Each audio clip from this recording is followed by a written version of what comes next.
Hey yo, ça fait une semaine qu'on s'est pas vu, faudrait peut-être se créer un autre rendez-vous, non? Bienvenue dans ton émission Timeline sur Bivin TV. Alors je vais te proposer quelques actualités, te faire un résumé de la semaine, je vais te parler de Cardi B et Offset qui se sont vus voir refuser leur menu McDonald's dans certaines franchises, te parler également des documentaires hip-hop qui vont sortir en 2023 et la sortie du projet de Shai qui bien sûr excite pas mal de monde chez nous. Bref, tu sais ce qui t'attend, tu commences à avoir l'habitude, on va te saucer ta journée, te balancer les informations dont tu as besoin et surtout t'apporter tout ce qu'il te faut sur Bivin TV. Générique.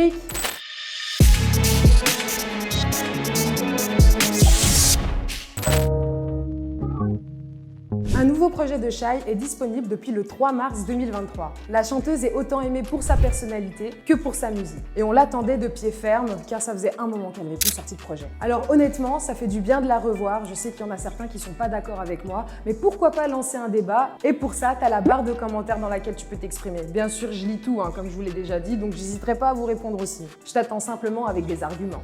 Alors oui, on l'attendait, surtout qu'elle nous a occupés pendant un moment avec la saison 1 de Nouvelle École. Alors tu t'en souviens, c'était ce concours de hip-hop diffusé sur Netflix, plutôt de rap, à toi de voir. Et Shai était l'un des membres du jury composé de 3 personnes. Aujourd'hui, elle revient avec un nouveau projet après son single Da. Alors si on peut passer un petit extrait, histoire qu'on s'en gêne un petit peu, puisque même Coi Leray a validé son single, faut le dire. Ça fait longtemps après c'est le bail, maman il tire ton poing ça graille. Je leur laisse de pige aucune gagne, j'ai la nausée à l'écouteur. Joli garçon, galamouère tes pétasses, trop de biche, j'ai la décolie. À soir sérieux, paie mon négas, j'ai pour son miel dans la place.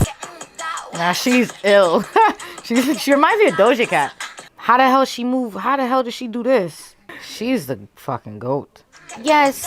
I don't know. I love her. She's fucking sick. She's sick. She's coming to you. She's coming to America. She's taking over.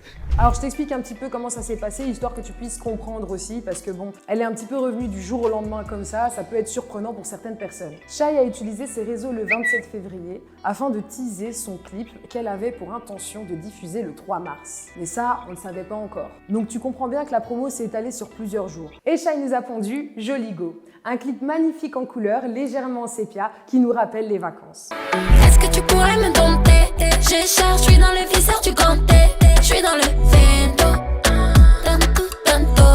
On a des jolis beaux. Alors oui, je sais que je fais un gros descriptif parce qu'en fait, c'est juste que le clip est tourné en Jamaïque, mais il est quand même magnifique, donc je t'invite à le regarder. Alors, qu'est-ce qu'on peut attendre de Shai? Est-ce que tu penses que son retour sera marqué en force par une série d'événements, de concerts, etc.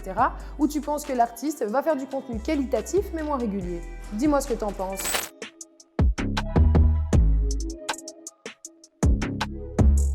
Cardi B et Offset sur un saut de poulet?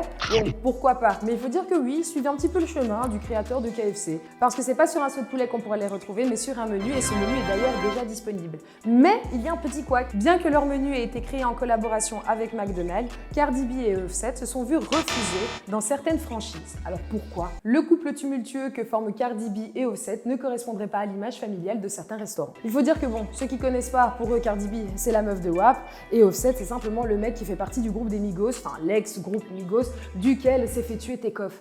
C'est pas joli tout ça, c'est vrai que la réputation, ça craint. Donc bon, j'avoue que le modèle de la famille gang, c'est pas trop ce que George, américain moyen qui va au McDo, aurait envie de montrer à son fils. Et je dis ça, c'est pas mon avis, c'est simplement, voilà, en discutant, ça paraît logique en fait. L'info suivante va faire du bien à la culture. Bon, quand je dis ça, c'est pas pour exclure les autres sujets. Est-ce que tu savais que l'année 2023 allait être riche en documentaires? Il faut dire que je te l'apprends, parce que c'est des documentaires hip-hop.